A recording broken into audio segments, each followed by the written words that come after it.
I'm going to talk about work that any of you can do. So I'm not going to talk a lot about the skill set that I bring to the work that I do, but a little bit just to give you a flavor of that. But then you think about the skill set that you bring. And by the way, as I'm talking about this, think not only about whatever academic work you do, but what are your interests, your personal interests outside of work? Are you interested in music, for example? Are you interested in crafts? Are you interested in whatever? And so think about bringing them to the community. And as I think about all of this, of course, you know, the ASU charter is in the front of the minds of all of us, and that's for the whole conference as well. And so my passion, my academic work is on writing. I teach writing. I teach people how to teach writing. I teach how people learn to write. I teach about the history of writing. But then my personal passion that I bring to this as well is family history research and family history writing and life writing. And so I combined all of them. And this work started about 15 years ago when the then provost of the Polytechnic campus, Jerry Jakubowski, asked me to speak to a group of donors to get them interested in the work that we were doing. So I was going to talk about some work in linguistic history, some research I had done. And he said, nah, you know, I don't think these folks are going to be as interested in that. So he said, I know that you're interested in family history and family history writing. Why don't you do that? And so I did that, and it went well. And that got me really excited about doing that work in the community. And I, among other things, I established at ASU the Project for Writing and Recording Family History. There's a website you can go to find information about that. And so then it started to snowball as people became aware of my interest in doing this, and people essentially word of mouth recommended me to others. So I have spoken with to alumni group, and not spoken, I lead workshops on these things.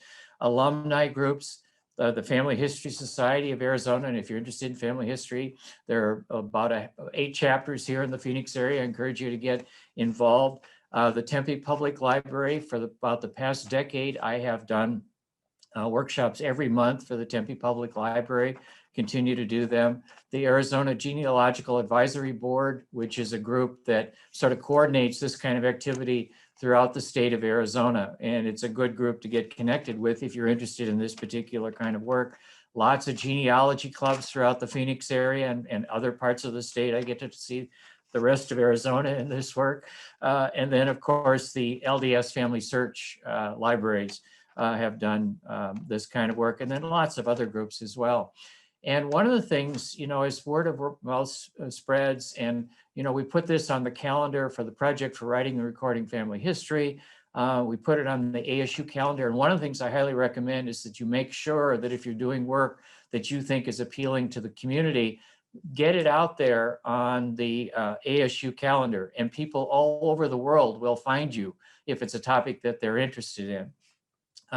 So I have developed now 38 workshops related to family history and family history writing. I'll just give you a sense of some of them. And if anyone's interested, if you will email me at duane.roen at asu.edu, I'll send you an annotated list of all of them. But here's just a sampling. Writing about family heirlooms, making your own family history, keeping a journal. And speaking of passion, my wife and I have been keeping a family journal every day since October of 1978. We've not yet missed a day. We have almost 17,000 pages of daily journal entries. So, I mean, this is a passion that's driving this. Weaving cultural history into your family history, writing about family and food, the role of music in our families. It's a Wonderful Life. How have you affected the lives of others? You know that film, It's a Wonderful Life, where one of the premises is what would have happened to the world if he had never been born. And that's what I have people write about in this workshop, and I get to hear all great sorts of stories. How to Live Forever, leaving a personal legacy for future generations. And then there are many, many others as well.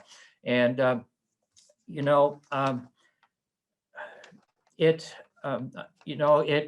is a joy to do this work. There's other work I do out in the community as well. I do lots of other work in my role as Dean and Vice Provost. but this is the work that probably brings me the most joy, because I get to hear all of these wonderful stories that people tell about their own lives and the lives of their family. And so my closing request, encouragement, is for you to think about what are your passions, and what one of your passions that you would like to get other people feeling passionate about, and then work to bring that out into the community and get connected with the people who can help you make the connections out in the community. I will offer to help you get networked out in the community, depending on what it is that you want to do. So I will stop with that. Thank you for the opportunity to share this passion with you.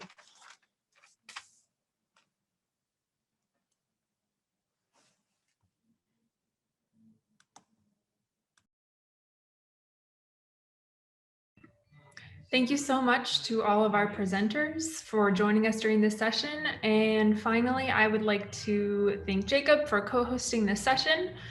We encourage you to join our next session, which will begin at noon, I believe, where we will continue digging into the best practices for planting partnerships and cultivating community-driven university collaborations. I'm going to drop, I mentioned a little bit earlier, I have a couple of links to drop in the chat, so I'm going to go ahead and drop those in now. And I invite the attendees to ask any questions that they have. It looks like we don't have any in the chat. I was kind of curious. I did want to ask more about your family journal. What kind of things do you include in your family journal? I think you're on mute. I don't think I can. Thank you. I know I look like I'm 29, but we started the journal in 1978 when our first child was born.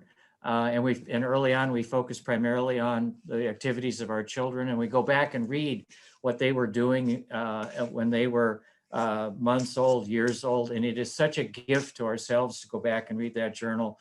And we frequently share what's in the journal with other people in the family and people outside the family. And you go back and read something from a journal entry from 40 years ago, it's like playing a video of what happened that day. It's just amazing. Thank you so much for sharing that. It's such a fascinating idea. And I think all of our minds are just buzzing with how to start that ourselves, and the whole thing, preserving it. It really connects to potentially some work that we do as speech language pathologists, we work with families, we work with elders quite a bit.